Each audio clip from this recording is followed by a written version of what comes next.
Bom dia. Faz anos que eu tinha, faz 5 anos agora, em julho, 4, que eu resolvi me aposentar de verdade. Romper com a academia, romper com compromissos. E aí a Érica me ligou e eu falei, não, estou fora, fechei o boteco. Passaram 10 minutos e eu falei, não, acho que é uma excelente oportunidade de eu fazer uma reflexão da minha própria história de vida, né, a partir da relação desses conceitos. E realmente foi muito legal para mim parar e fazer essa reflexão, né? Então, primeiro, esse agradecimento por esse retorno ao meu alta reflexão. E, por outro lado, eu fui chefe do CNPT, fui das últimas quando ainda era IBAMA, né? Era uma situação maluca, porque alguém resolveu terminar. Nós estávamos numa reunião, acabar com o IBAMA, nós estávamos numa reunião em Pirinópolis, criando a identidade da diretoria socioambiental. Voltamos para Brasília e eu era a única dos que tinham cargo que não era da diretoria, que era da estrutura do IBAMA. Uma situação paradoxal, mas após um período muito rico que a gente tinha vivido, né, no IBAMA, criando, trazendo para dentro a discussão socioambiental. Então, voltar aqui é voltar a essa experiência tão interessante que eu vivi como chefe do CNPT. E eu vinha da academia e, para mim, pessoalmente, foi muito interessante ver que tinha tanta gente boa dentro do executivo, porque tem um preconceito mútuo da academia contra os que estão e vice-versa. E aí foi muito legal, né, ver como se pode trabalhar junto e como tem gente séria, bonita e boa em todos os lados, né? Por outro lado, eu vou trazer também aqui, já que nós estamos num momento que tem alguns aí detonando com a filosofia e a sociologia, né, tentar realmente mostrar a importância da filosofia e da sociologia exatamente porque ela faz a gente pensar, ela faz a gente perguntar, né, questionar. Então, vão ter duas partes aqui. A primeira, que é meio uma história de vida, né, a minha biografia, tentando estabelecer a relação aí com os conceitos, e onde eu me encontro hoje, humildemente, fazendo algumas sugestões a partir do meu lugar no mundo, né? Eu nasci no interior de São Paulo, no início da década de 50, numa região cafeeira, onde as matas estavam... Aliás, nasci numa fazenda cafeeira, onde as matas estavam sendo derrubadas, né, para formar as fazendas. Então, eu nasci num mundo encantado, né? Hoje a gente tem a ideia de São Paulo super moderno e tal, mas essa região minha aí do norte do estado para em direção ao Paraná foi ocupada a partir dos 50, né, a partir dos 30, da década de 30, nos 50 que vai chegar o café no Paraná. Então eu nasci num mundo rodeado por lobisomens, vela benta, né? Era um mundo encantado, em que você não tinha uma divisão muito clara nessa fronteira, né? E todos sabíamos quem era o soldado que virava o lobisomem, porque tinha mão grossa. Minha mãe, que era uma pessoa seríssima, incondicionalmente verdadeira, tinha visto esse lobisomem numa noite de lua cheia, e era real, né? E era real, quer dizer, você não desconfiava que ninguém mentisse. Como não tinha televisão, nossas reuniões familiares eram em torno dos grandes contos, né? Meu tio, aquele super sério, que viu tal dia, tal noite. O padre da cidade, que era um alemão mal-humorado, Simão Bauer, tinha visto Mula Sem Cabeça, né? O padre. Enfim, eu vivi esse mundo encantado na minha infância. Do interior de São Paulo, eu vou para o UNB. Entrei com 17 anos, em 71, nas ciências sociais. E aí vem a imersão na sociologia rural. Eu fiz antropologia também, mas acabei ficando mais na sociologia, e aí vocês já conhecem a história, né? A racionalização da ciência, quanto mais pura, mais racional, mais verdadeira, conteúdos místicos e mágicos completamente fora, né? O mundo da superstição. E eu mergulhei, né? Não só mergulhei nisso, como mergulhei no materialismo marxista, né? Então, realmente, eu não acreditava mais em Deus, realmente eu queimei em praça pública, família, propriedade, Estado, né? E adentrei no que a gente chamaria de sociologia rural, né? Estou falando dos anos 70. Como tal, eu fiz inúmeras pesquisas aqui em Goiás. E era interessante porque eu adorava ir para o mato, né? Aquela coisa de... E nunca me dei conta que o meu prazer de ir para o mato era exatamente o meu reencontro com essa natureza fantasmagórica, com esse lugar maravilhoso onde você não tem uma fronteira rígida entre natureza e cultura, né? Entre real e fantasia, entre concreto e imaginário. Eu achava que era só porque eu tinha uma origem, né, rural, como eu tinha vários amigos muito urbanos, que rasgavam a bolsa nos primeiros 50 metros, eu sempre achei que era só isso. E trabalhei o quê? Sociologia rural. O que é que a gente trabalhava em sociologia rural? Questões relativas a relações de trabalho, relações de propriedade, tá certo? E com o golpe militar, nós demos um salto do ponto de vista conceitual, e aqui eu vou falar já da importância da cultura na produção da ciência, nós demos um salto do início da sociologia rural no Brasil, que trazia a marca camponesa francesa, Marisaura de Queiroz, que ainda falava do camponês de um sentido mais holístico, mais amplo, da questão religiosa, para o conceito de pequeno produtor. Na década de 70, qual era o tom com o golpe militar? Transformação do latifúndio em empresa e a modernização do campo. Então, a sociologia vai trabalhar com o conceito de pequeno produtor. Ora, e a nível do Estado, das políticas públicas, se cria ainda por cima o de baixa renda. O que está por trás disso? Como é que é? O que a cultura está informando a produção científica, né? A comparação com a produção capitalista, com o empresarial. Então você é pequeno produtor em relação àquele que é grande produtor. E era isso que valia. A minha tese, a minha dissertação de mestrado, na época era tese, a gente demorava 4 anos e tal, mas era o quê? Foi o quê? Foi mostrar que a importância desse, estou falando de 75, a importância do pequeno produtor na produção de alimentos. Peguei o censo agropecuário e dali de somar sacos de feijão, de arroz e tal, porque não tinha nem computador, nem tinha os dados para a região e tal. E a tese de doutorado, ou seja, é pequeno produtor, mas é super importante na produção de alimentos e tal, né? Meio que tentando mostrar a importância da pequena produção com dados. No doutorado, o que é que eu vou trabalhar? Eu estou falando da minha porque reflete o contexto, né? A produção é sempre social, né?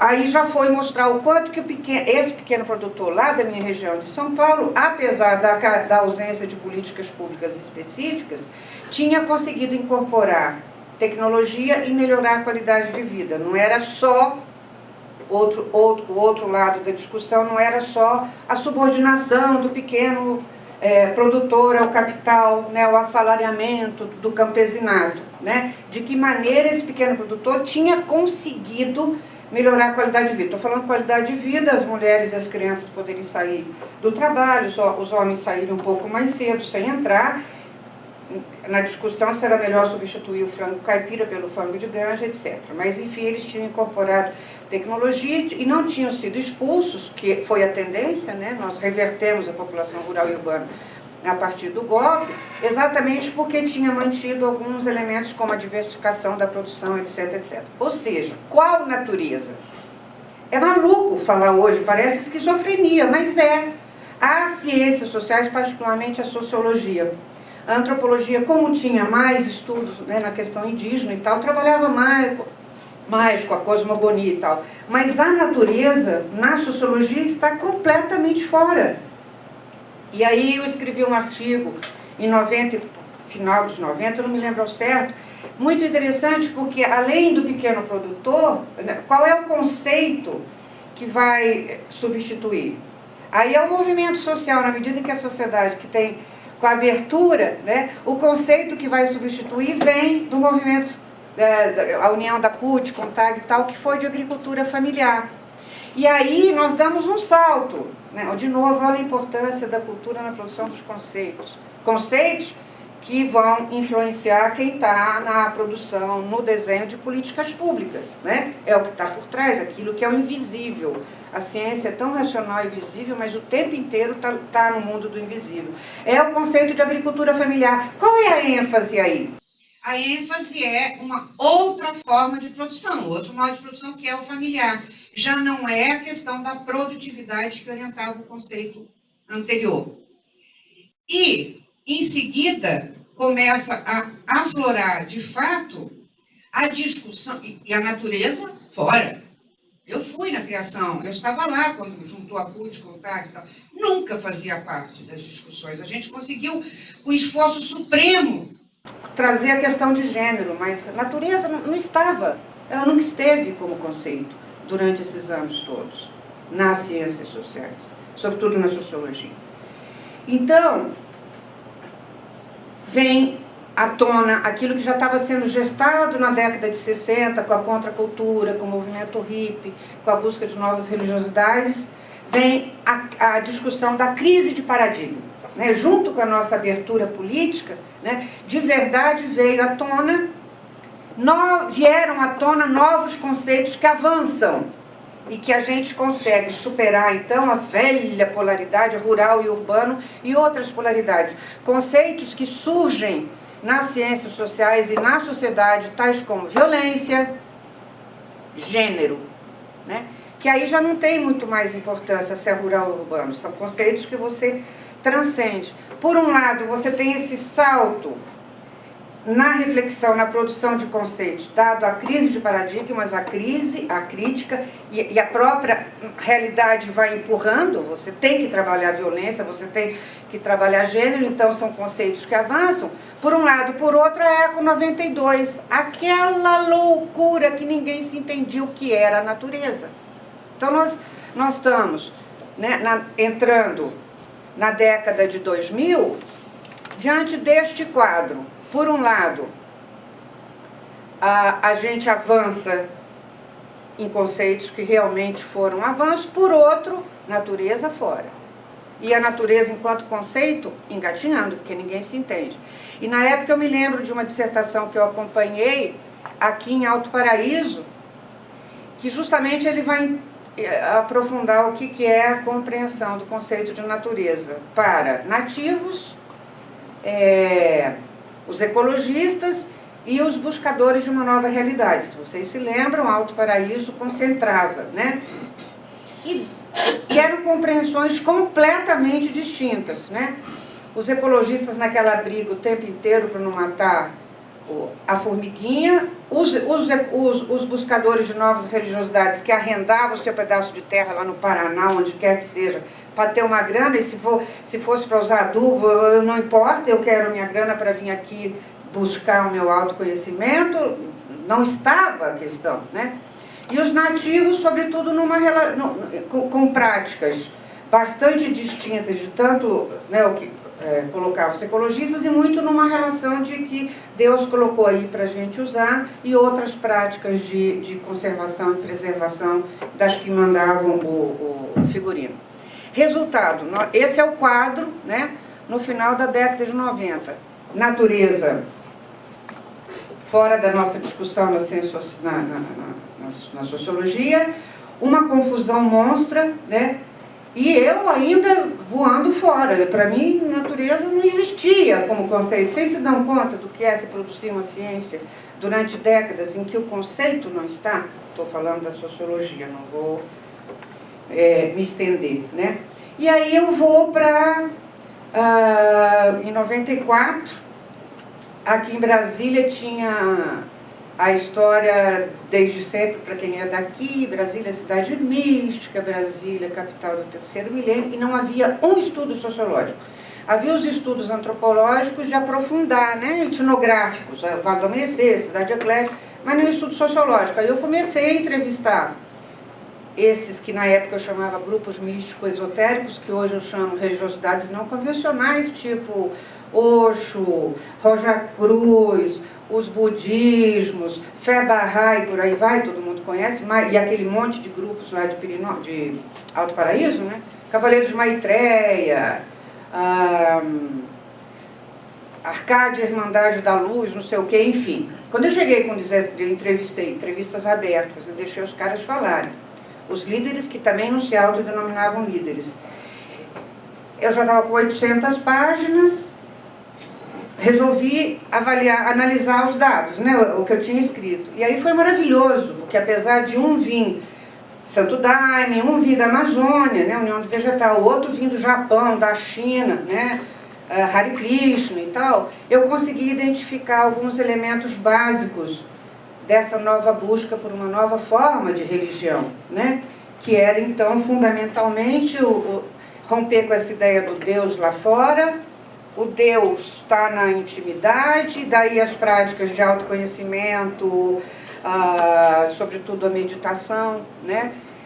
Como norte para apagar, eliminar o ego, se conectar com alguma coisa maior, que uns chamam eu maior, eu crístico, eu divino, variam os nomes. E isso eu estou incluindo Cidade Eclética e Vale do Amanhecer, que tem um público não propriamente de classe média, né? É um público mais pobre e tal. Você tem algumas variações nos nomes, mas as ideias são mais ou menos a mesma. E aí, então, o que eu trago para essa nossa discussão aqui? Sobretudo o conceito de buscar algo além, né? Algo que tem a ver com uma outra dimensão e a busca pelo holístico. A natureza continua de fora. Claro que você tem uma busca que vem lá do movimento hippie, né, a florzinha e tal, e o paz e amor que está presente, mas sobretudo como negação da modernidade, dessa forma de ciência, sobretudo como uma crítica, né, como um elemento da crise de paradigmas. Você ainda não, eu não encontrei nesses 17 grupos que eu pesquisei a fundo, um status, um lugar para a natureza. Ela continua fora. E depois dessa fase das lideranças, eu fui entrevistar as terapias não convencionais, né? Que também ficavam buscando o científico como referência, mas aí nas falas você via claramente a mesma fonte dessa religiosidade que veio, né, da China, da Índia, do Japão, como fonte. E cadê a natureza? O máximo que eu consigo me lembrar que mais me chamou a atenção justamente foi o Daime, né? Quer dizer, essa reconexão, né, com a natureza, mas enfim, ainda ficava muito como uma coisa da religião. Nesse avanço que eu estou falando, conceitual, de elementos que vão compondo a cultura, a natureza continua ausente. E aí eu vou cair no IBAMA. Porque aí eu me aposentei da UNB e fui fazer coisas belas. Não é que a UNB não seja bela, outras, quer dizer, na minha história pessoal, outras coisas belas, né? Trabalhei com turismo, trabalhei com o IFAM, com o inventário de referência cultural, e fui ser chefe do CNPT, e aí foi um susto. Porque eu acho que é isso, a Érica e muita gente esperava assim, a antropóloga para fazer uma grande revolução, e primeiro que eu tinha um chefe muito autoritário, eu não tinha muito espaço, e segundo que eu mesma não tinha, perdão Paulo, mas ele não ia brigar comigo hoje de falar, porque acho que ele sabe que ele era, né? Um querido, mas autoritário. Não é o Paulo Russo não, viu? Paulo Oliveira, né? Paulo Oliveira. Claro.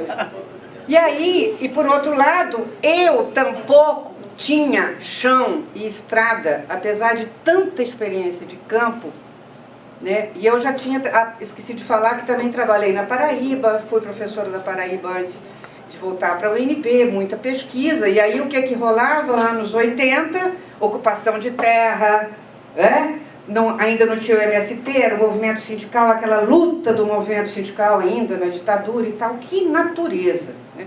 Nenhuma. A questão que eu estudei, por exemplo, foi identidade. Qual era a identidade que informava, né? Depois que ocupava a terra, continuava arrendatário, parceiro, ocupante, sem terra, enfim, que natureza, né? Continuava ausente. Aí eu chego no CNPT e eu não tinha estofo para aquilo. Por quê? Eu trazia isso que eu estou contando para vocês.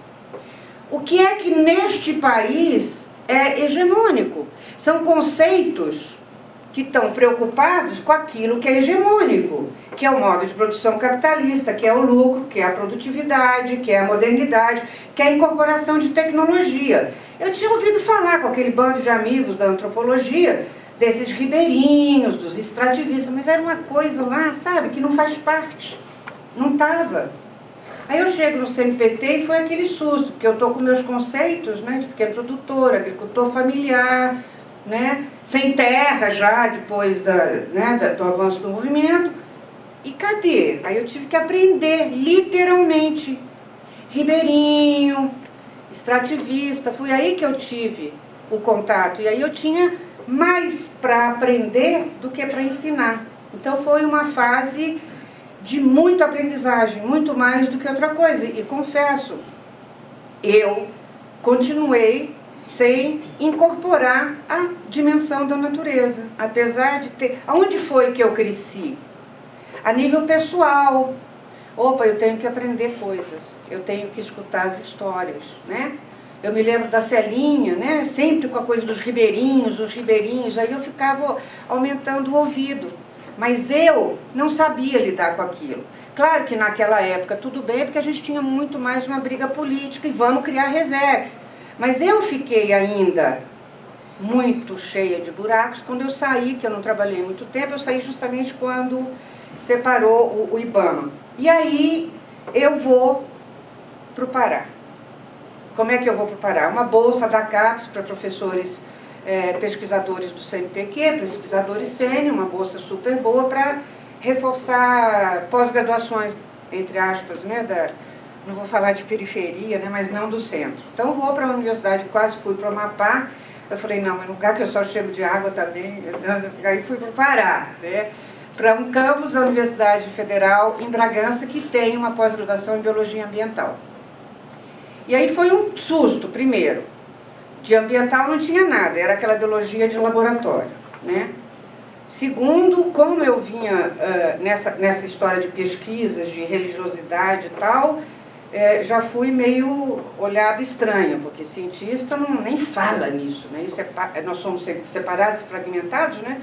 E se alguém tem religião, ainda esconde, né? Os cientistas. E aí foi uma experiência, aí sim, de fato, de perto. E aí foi maravilhoso, né, a vivência. Aí realmente foi ter que enfrentar, né, de fato. E foi maravilhoso porque eu fiz um monte de papel e estou, como sempre acontece. Aí foi maravilhoso porque ali, na época eram 9, não sei se criou mais alguma, 9 Resex, né, naquela região ali de Bragança, a maior área de mangue contínua do mundo, também era naquela época do mundo, hoje está tão rápido que eu não sei. E aí eu fiz muita pesquisa, que apesar dos biólogos, eu consegui fazer 1000 alianças com os pequenos cursozinhos de graduação lá, de engenharia de pesca, história, etc. Né? Então, foi aí que eu vi, eu senti, eu escutei a importância dos seres sobre-humanos, cada um chame como quiser. Eu peguei esse conceito do historiador, que eu já nem lembro o nome, porque é um conceito que me parece mais educado, mais próximo. Esses seres sobre-humanos no cotidiano dessas pessoas. Foi aí que realmente, por um lado, a Deis Paulista levava um susto a cada hora por ver que não tem fronteira entre realidade e fantasia, e por outro, o prazer de ver que você tem outras visões de mundo onde, de fato, não há uma fronteira entre realidade e fantasia. Então, para vocês terem ideia, lá em Bragança, como é muito forte, né, a extração do caranguejo, tem uma entidade sobre-humana que é homossexual, que ataca os caras por causa da posição, né? Pra vocês terem ideia do que é a produção cultural e a natureza. E, efetivamente, onde aparecem esses seres sobre-humanos, são mecanismos de construção cultural, de preservação, de conservação de áreas. Né? E aí eu fui me lembrando das minhas histórias aqui do Goiás, da minha amiga de Corumbá, o Pretinho, né? que é o pescador que levava os pescadores, e quando ele aparecia, ninguém descia. Né? Quer dizer, o quanto que esta visão de mundo, essa incorporação desse mundo mágico, maravilhoso, o mundo que a ciência chama de superstição, é fundamental para as práticas de conservação da natureza, né? E o quanto que a gente tem que se abrir para este outro mundo. E aqui entra o lugar, por excelência, da escuta, né? O lugar da aprendizagem. E aí, eu me lembrei também, isso é tão forte, o que é a importância da conexão com a natureza para essa aproximação com essa outra coisa, que eu me lembrei do início de Brasília. Quando eu cheguei aqui em 71, quem é mais velho vai se lembrar, tinha um monte de videntes que a gente ia, que consultava, não precisava de carta nem de tarô, por evidência, claro, as pessoas estavam chegando, né, do Brasil inteiro, da roça, do mato, desta outra conexão com esta outra dimensão. É impressionante como a própria história de Brasil, o desaparecimento das videntes te conta, o nosso distanciamento dessa visão, dessa outra maneira de conexão que lá no Pará eu vi completamente ativa, completamente viva, completamente orientando as práticas, não só de conservação, as relações sociais, né? A mulher que está meio na crise do marido, mas esqueci o nome dessas entidades, mas aquela que está sempre assoviando e tal, competindo com ela, o marido, enfim, o quanto que esses seres estão nas várias dimensões, não só, né, na conservação, né? E o quanto que os mitos e lendas orientam a vida, se tornam vivências, é um fato social, é uma realidade, é parte da suposta objetividade, mesmo que ancoradas no totalmente invisível para a gente, para a maioria, né? Mesmo que a gente, quando a gente chega lá, que a gente até quer ver, não consegue, por mais imaterial, invisível que a gente veja, a ideia é isso, isto é um fato social. E as ciências sociais e os formuladores de política e os que estão lá têm que reconhecer isso. Então nós mesmos temos que borrar este limite, né? Este paradoxo da ciência, daquilo que está parado, ou essa como é que chama isso? Objetivação, não. De transformar em objeto, né? Além do recorte, porque nós estamos falando então, sobretudo, de uma realidade, né? Essa natureza, que é ilimitada, indefinível. O que a ciência faz? Você limita e você define. Então você faz tudo ao contrário. Então, do jeito que a gente está fazendo, não tem jeito. Nós não vamos nos apropriar desse mundo aí, desse mundo da relação com a natureza, desse mundo de construção das práticas dessas populações. Bom, depois do Pará, eu volto e vou morar em Pirenópolis. Foi aí que eu falei, chega de academia, agora eu vou buscar minhas práticas de autoconhecimento, né? De eu mesma, buscar a minha interioridade, né? E recupero tudo aquilo que eu tinha aprendido com as minhas pesquisas, com as religiosidades não convencionais, a certeza da necessidade de uma busca por autoconhecimento, autodesenvolvimento, e uma busca por eu mesma, a nível meu pessoal, reformular este meu lugar no mundo, porque você faz graduação, mestrado, doutorado, pós-doutorado, a ciência, né, essa maneira de ver o mundo, essa visão se impregna, né, gruda na gente. E aí, então, eu dei isso por conta própria, tentar me libertar disso, tentar ampliar um pouco essa visão. Então, foi uma busca de conhecimento por conta própria. Qual é o primeiro passo? Se isso está me limitando, se o conhecimento científico é pouco, está me recortando, me limitando, me definindo, fui buscar outras formas de conhecimento. A ciência tem data marcada, ela é maravilhosa? É maravilhosa. Quem é que não sabe que é maravilhoso você tomar um antibiótico ou fazer uma cirurgia quando necessário? Agora, por que diabos a gente tem que secundarizar e desqualificar as outras formas de conhecimento? Aí então eu fui buscar muito mais. Voltar à filosofia, E esses palestrantes maravilhosos, como a Lucilena Galvão, da Nova Acrópole, então, enfim, são muitos, né? O Haroldo, desse kardecismo atualizado, modernizado, e fui buscar por aí. E foi impressionante, porque quais são as coisas principais, né, que eu... Como é que eu estou de tempo? 30? Tá, então não vou nem olhar muito para o papel.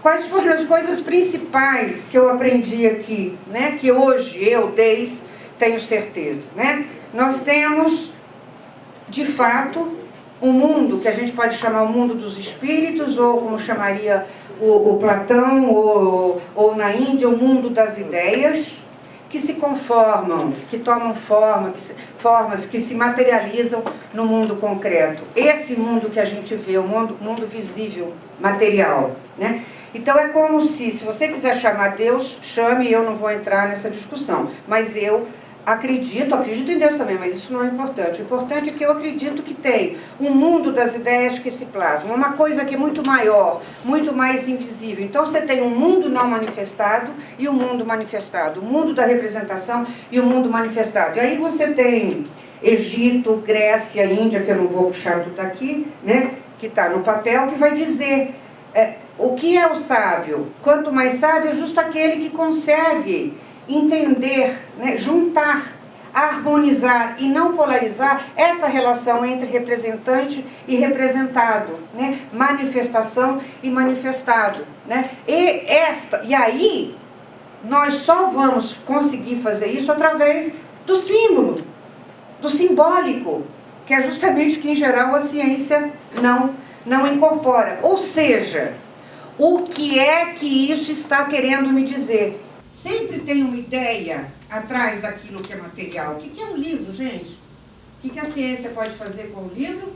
Contar as letrinhas, descrever o tipo da impressão, o tipo da tinta.